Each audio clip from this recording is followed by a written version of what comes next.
Tonight, shocking allegations against the city's top cop. Former Detective Russell Poole has filed suit against the department. Poole says he uncovered dirty cops while investigating the murders of rappers Biggie Smalls and Tupac Shakur. On the radio, they say they think he's a white guy lawyer, and they say, hey, don't talk on the walkie-talkies on the radio. Don't talk on the air. I just clearly heard somebody say, don't say that over the radio. The person that said that was Caucasian, definitely not African-American. I know that attorney David Kenner always says, don't talk on your cell phone. Somebody listening. They recorded and you can't do that. They're listening to you. I told David, I said, hey, was that you on the walkie-talkie? David Kenner goes and says, sure. I never had a walkie-talkie. Wow, he's so bent out of shape, but I was joking about it, right? I said, you never had a walkie-talkie? He said, that's not me talking on the walkie-talkie. I never said he was talking on the walkie-talkie. So Kenner had sent some of my boxes and files to another attorney. He wanted the boxes back. That didn't make sense. So when we discovered a walkie-talkie in the boxes, I said, send me a picture of it. So on my tablet, they can send photos, or they send me a photo of the walkie-talkie. It blew me away. One part of me, it made my blood boil. Another part of me, I just seen Tupac's face flash all in my mind. I see these motherfuckers involved with assassination. We was blocked in. It was more than one shooter. Only person know the truth, the real truth, is me and Tupac. He's not there to tell it. Only person knows is myself. But Reggie Wright Jr. tried to change the whole story of the narrative, what actually happened, and he was not there. Reggie says that it was 5 people in the car. During that situation, Snoop, who everyone knew at the time, wanted Tupac dead. It's either the moment you niggas gonna kill me, and we're gonna get some clarity in this air. 5.5 hours like this, sitting in the back of the plane, all the way in the back, I'm the last seat. So, nigga, somebody gonna get killed, nigga. If I'm gonna get killed, somebody dying with me. Snoop had a meeting with Daz, Corrupt, Nate Dogg, the Dog Pound. Said, we're not going to Vegas. This is their words, not mine. We're not going to Vegas because basically something's gonna happen. Somebody's gonna get killed, right? So, Corrupt tells the story, Daz tells the story, Warren G tells the story. Then he had this the next tail back then. Remember the motherfucker? Yeah. I don't know what kind of next tail he had, but he had the motherfucker could go that whatever it was hitting him all the way from what was going on from Vegas. Now what Dad says, when Snoop said that, I said, damn, we can't go to Vegas, who's gonna get those niggas? He said, they're already gonna get guy, basically. Corrupt tells the story and says, once he tells everybody they can't go to the fight, they can't go to Vegas, turns around, Nate Dogg says, I'm gonna go to Vegas. Yeah, because I'm going to Vegas, I don't gotta be around basically me and Pac. He said, as long as I ain't around them, I don't have to worry about getting shot or getting a stray bullet. That lets you know, premeditated plan. Warren G says, when the fight was going on, he was watching at his house. Snoop came over to watch the fight. Snoop had a walkie-talkie. These walkie-talkies, he only got this walkie-talkie that I bought for security and the principal that security doing security with. And they worked on all the West Coast. So if you're an artist and you going to the mall or you going somewhere, they have a walkie-talkie, security have a walkie-talkie. If you're not going to an event with any of the security details, you don't have a walkie-talkie. For some weird reason, Warren G tells the story how Snoop had a walkie-talkie. Okay. And he could hear what was going on in Vegas the night Pac and them got shot. He told that story on Drink Champs. Not only that, Daz, Corrupt, Badass, all tell the story how Snoop told everybody, we not going to Vegas. So it's really Keefe D and Puffy Combs are the last men standing. They can be held accountable for Tupac Shakur's murder. Yeah. Hey, yo, Snoop, you've been in the love frequency and vibration for a minute. You know what I'm saying? Like you pulled me in, you know, when we went on tour. A lot of people don't know me and Snoop were friends from way back when y'all thought it was the East Coast, West Coast beat. That's like one of my friends. I want people to know that, man. You know what I'm saying? Because we had a time that people don't know certain things, And, Yes, and sir. like you always been there for me, always been my brother.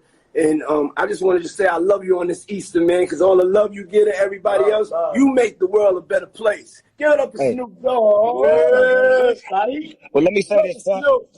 I love you more today than I did yesterday. You understand me? Should Biggie to his death. All it was is a Puffy and Suge Knight war. When I sat down with Valletta, we briefly brought up Sean Combs.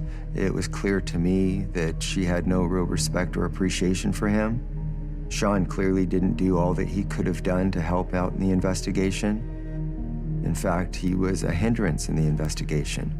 Puffy was kind of stonewalling people from talking because he knows if you make inroads on Biggie's murder, you're gonna make inroads on Tupac's murder. They tried to get me to not like Puffy and Biggie while we was in the middle of the Death Row Bad Boy feud. And I made a choice that I had no issues with them. I said I'd do a song, I wanna do a song with them niggas. That's how I ended. I said I ain't got no issues with Puffy and Biggie, I wanna do a song with them niggas. There was a news report that Suge Knight had threatened Snoop Dogg, seen here together in Happier Days. Snoop apparently is now frightened for his life. We wondered if this document had anything to do with it. After a concert at Universal Studios, Snoop Dogg was attacked, kicked and punched by people working for Death Row. When asked by one of the deputies if he knew who had killed Tupac Shakur, Snoop said it was the man sitting next to Tupac. When asked if he meant Suge Knight, Snoop replied affirmatively. Based on the witnesses that I've interviewed and the evidence, I believe that, Suge Knight ultimately called for the hit. And you said Police Chief Bernard Parks stopped you from investigating further because LAPD police officers were involved with Suge Knight. Well, that's correct, yes. He was, it's several factors on why he didn't want this pursued to the fullest extent, and one being the fact that his own officers were involved. What did you actually hear? What was the words, the best you can remember what he says? Shit, he said he'd give us anything for them dudes there, you know? Yeah. He'll give you anything for these guys' head? Yeah, he said it in front of all those people. I couldn't believe it. You know what I'm saying? In Anaheim? Yeah. Whole room full of Crips. So this is after Jake got killed.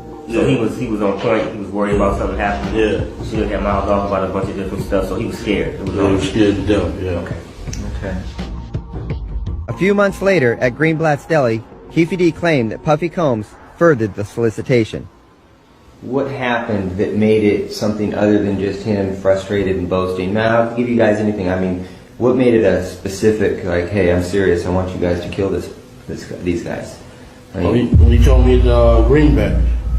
How's it go? How's the conversation go? I mean, okay, listen, I'll do it, but I need $500,000, or, I've got somebody who will do it, but I need $300,000. I mean, we need really specific details regarding that. Yeah, we wanted $1 million. You said you walked downstairs. Did he say, come meet me downstairs?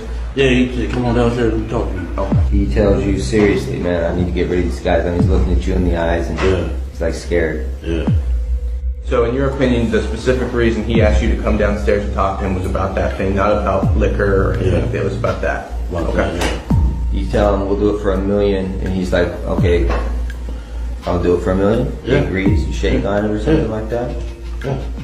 What happened? Gentleman, he like, man, we'll wipe their ass out quick. It's nothing. Who brought up the amount of $1 million? Shit, he did. Yeah, we wanted $1 million. Yeah, we wanted $1 million. Yeah, so Snoop comes in, according to Warren G, and he got this big walkie-talkie. They start hearing the gunshots. When we getting shot, Snoop listening to it in real time. Pow, pow, pow, all over the radio. That's when he tell him, hey, I gotta go. They just killed Tupac and shot Suge. How would you know? It's from my mouth to God's ear. The nigga said, this nigga Snoop keep calling me. But I heard that nigga's in Miami. This came out Big's mouth. Hey, is it true that when Biggie was in LA, Snoop, he kept calling him for his location? Who? Snoop. Like when Biggie was We don't in listen LA. for Where does this information come from? Hey, that's your man. I never heard this. I never heard this the whole 25 years. Hey. I've been doing interviews. I never heard that. Hey, your man's Gene Deal said that, yo. Can't listen to everything Gene Deal say. They did, you know, do something on the Steve Harvey show, if I'm not mistaken, right? When they was in L.A.? We talked about that, man. We talked about that, but that ain't got nothing to do with Big. What that got to do with Big? I mean, it don't got nothing to do with Biggie, but I mean, it's still Bad Boy, you know, affiliation, right? And it's not Bad Boy affiliation. That's Puff and Snoop affiliation. This stuff, we gotta stop it, man. We stop that, we stop a lot of this violence. Yo, Steve, check this, man. All that East Coast, West Coast stuff is a bunch of media hype. It's been my dog from day one, you know what I'm saying? It's all good between me and him. That's my peoples. For real, that's what we came in for. We came in to light it up and ride it up. We make music and have a Bad Boy artist working with a Death Row artist or Aftermath artist. Like when we was up here, I don't give my seat up to nobody. Maybe Michael Irvin, because he's up here. But I let Snoop sit in the seat because I thought the picture of Snoop and Mace at this Death for Our brand was just big. I sat in the seat to cheer him because people don't know the history and people don't know what actually. Yeah, you're not supposed to ever see them together. Right, that's what I'm saying. That's why I don't give my seat up. But that was, to me, that's what I saw when I was looking at it. You know what I'm saying? And if you look back at that show, I didn't say much, right? So a little backstory. When we did the show in L.A. at No Way Out, I didn't come out. Because Dre and Snoop was up there. So in my mind, psychologically, it was like, yo, what is niggas doing? It's not Bad Boy affiliation. That's Puff and Snoop affiliation. They're like, yo, Mace ain't coming out. Mace said he's not coming out. Now, fuck Pac. If you love Pac so much, how you with the motherfucker that everybody say got something to do with the first get down that happened to Pac in New York? Snoop, the second. speaking on Biggie, how does that make you feel? That's propaganda for the media, bruh. That's something that sounds good for the media.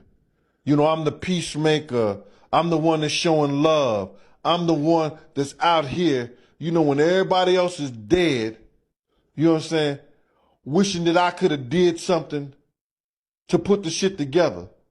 But wasn't you in fear for your life because you put your cover over your head with your fork in your hand because you wanted to, you know, because you was riding on a plane with Pac, and if it was all that love, you wouldn't have to do that, right? Not only did Reggie Wright Jr. meet with Dre, who was supposed to be in the back seat of the car with Orlando, and have a meeting about doing distribution for his compilation album that he did with Snoop, Warren G, I think Trady. It wasn't all that love until Pac was dead. Wasn't Big out at California 3-4 weeks and Snoop never saw him? Snoop never came to smoke nothing with him? Snoop never came to eat nothing with him? But it was a whole lot of love? Come on, man. You got to ask yourself one question. Why haven't these cases been solved?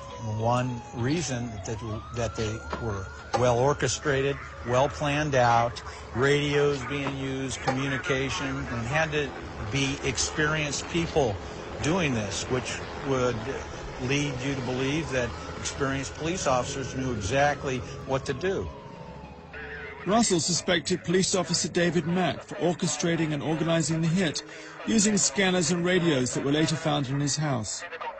Officer Rafael Perez, Officer Mack's former partner and best friend, who was convicted for the sale of drugs, racketeering and falsifying evidence.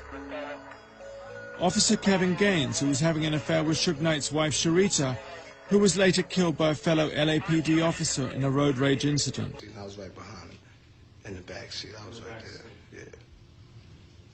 And what did you see? I just seen the car just roll up and just start shooting in there. One dude in the car by itself.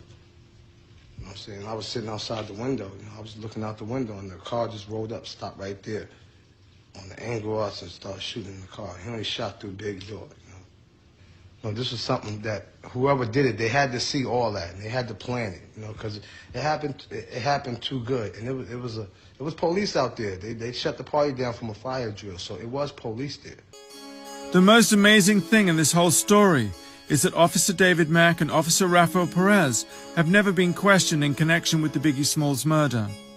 Neither has Harry Billups, aka Amor Mohammed, who we tried to contact through his lawyer.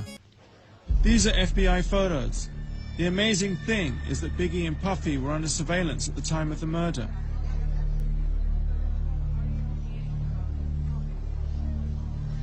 So did you see the FBI? Yeah, I saw them, and after the Biggie death, you know, I had spoke to a couple of police, and I saw a couple of pictures that they had when they was watching us. They were showing me pictures of me, asking me who is that? I'm telling them that's me. And they asked me, who is that? That's Biggie's best friend D-Rock. That's it. So they were showing you? So they were showing us pictures when they was followers and this and that. And they showed us, they were showing old pictures that, you know, that was in this But house. there's a lot of things that you're saying today about death row and about Suge and about who committed murder or who could have been involved that are 100% factually wrong, and it's documented. People called it a false flag operation, and I don't see how you could call it anything else, especially if it's true that Reggie Wright Jr. was informing for the FBI and the LAPD. Was he also informing for Vegas? I mean, this is Knight's right-hand guy, and he's straight up snitching to law enforcement. Can't go nowhere, so. You're maintaining your innocence. I'm maintaining my innocence because I'm loud. I didn't shut up. But I didn't think they was going to take it this serious. Me keep talking out, I didn't think it was going to be a matter of life and death. That's it for this breakdown. And honestly, it looks like we have more proof than ever that the feds were watching the whole time. The Kenner and Snoop Walkie Talkie situations, real questionable. And Snoop and Diddy acting like they've been best friends ever since everybody thought it was an East Coast versus West Coast war. That is some real snake shit. Look, we all know the media's East versus West rap war was pure propaganda, but Knight and Puff, they had a real dangerous beef. Knight paid millions of dollars to clear Snoop's murder case, and Snoop still wasn't loyal. When you think about that, we know damn well he didn't have any loyalty towards Pac. It makes you wonder, did Snoop team up with Puff to take out Pac? It definitely seems like his loyalty was always with Puff. And did Puff really drop $1 million on a hit? Think about it, 1096. $1 million cash to the streets wasn't just pocket change. It was an astronomical amount of money. Someone had to greenlight that kind of bag without the feds tracing the paper trail. Now, I've also heard the theories that Pac possibly had issues with the JDL, but that's a whole different rabbit hole within itself. The bottom line is, Knight has said more than enough to get some real investigations going. But when you look at the board, there are so many informants in this case, you just know protection deals are in play. I'm almost sure Reggie Wright Jr. is protected. He literally had leaked calls with the feds where an agent is on tape telling him, I'm trying to protect you. You don't have to be a rocket scientist to see what's going on here. Then you've got Greg Kading, who definitely seems like the cleanup guy. He's out here doubling down on Reggie's lies and acting like zero corruption was involved, pushing the story that Orlando Anderson was the shooter over and over again. But when Reggie's own leak call with the Fed puts the whole narrative on blast for lying, it shows the feds know the Orlando Anderson story is total bullshit. And that is what makes me think the feds had a hand in it. One thing we can be absolutely certain of, they let it happen. What investigation could possibly be so important that federal agencies just sat back and watched as high-profile superstars were taken out? If they were watching the whole time, who were they really trying to protect? Was it the music executives, or were they shielding their own highly placed informants inside the building? I truly think it's deeper than people think. The layers of deception, the federal surveillance, and the conflicting narratives all point to a much larger cover-up than the mainstream media ever wanted to admit. Thank you so much to all the subscribers. Seriously, your support is what keeps this channel going, allows us to dive deep into these files, and helps us keep questioning the official stories. If you haven't already, make sure to smash that like button. Hit that subscribe button so you don't miss the next drop, and let me know your exact thoughts down in the comments. I'll see you on the next one.